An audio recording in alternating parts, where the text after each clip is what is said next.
देश में इन दिनों एक नदी की चर्चा है, वो है दिल्ली से गुजरने वाली यमुना नदी। विधानसभा चुनाव के दौरान यमुना नदी की सफाई एक बड़ा मसला रहा।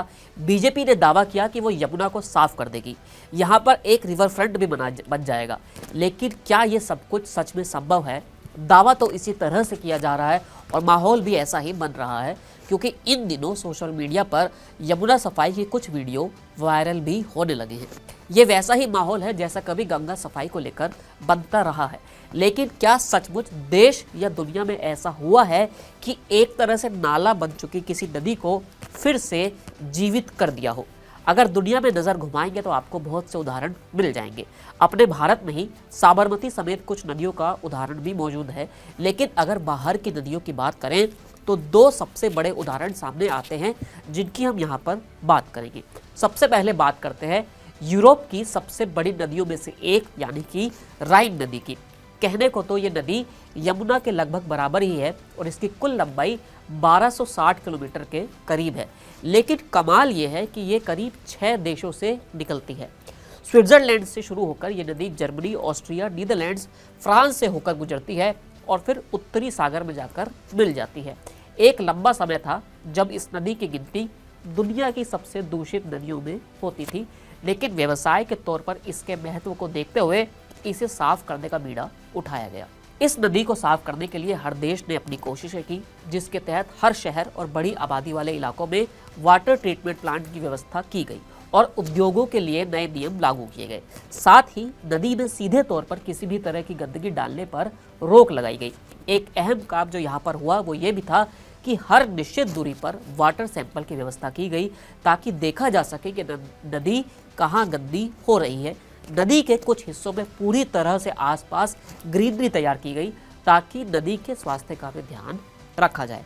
हालांकि बीच बीच में नदी की गहराई बढ़ाने, पानी के फ्लो को लेकर विवाद होता रहा है, लेकिन इसके बावजूद राइन अब दुनिया की निर्मल नदियों में से एक गिनी जाती है। एक दूसरी नदी जिसने कुछ वर्षों में ही साफ नदी का मुकाम हासिल किया वो है इंग्लैंड की थेम्स नदी। करीब 400 किलोमीटर की ये नदी इंग्लैंड की सबसे लंबी नदियों में से एक है। लेकिन खास बात यह है कि ये लंदन शहर के बीचों बीच से निकलती है। 1976 से टेम्स गिरने वाले नालों को वहां पर रोका गया। 1961 और 1995 के बीच कड़े कानून लागू करके पानी के गुणवत्ता मानकों को बढ़ाने के लिए सख्ती बरती गई।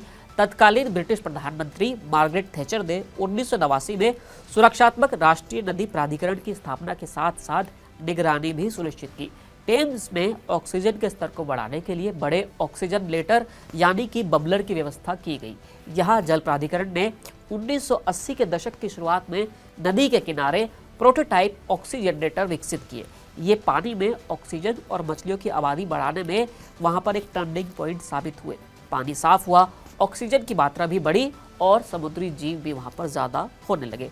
लगातार सुधार ये का असर ऐसा हुआ कि ये दुनिया की सबसे साफ पानी वाली नदी बन गई। ग्रेटर लंदन में सीवेज सिस्टम को 50 लाख से कम लोगों के लिए डिज़ाइन किया गया था, लेकिन अब 10 लाख से अधिक लोग इसका इस्तेमाल कर रहे हैं। वर्तमान में इस बड़े हुए भार को संभालने के लिए लंदन में एक नया 25 किलोमीटर लंबा सुपर सीवर बनाया जा रहा है और उम्मीद ये की जा रही है कि इससे भी नदी को साफ करने में मदद मिलेगी, क्योंकि बीच बीच में ये शिकायतें आती रहती है कि थेम्स के कुछ हिस्से ऐसे हैं जहाँ पर गंदगी है और आसपास के किनारों पर रहने लायक माहौल नहीं है।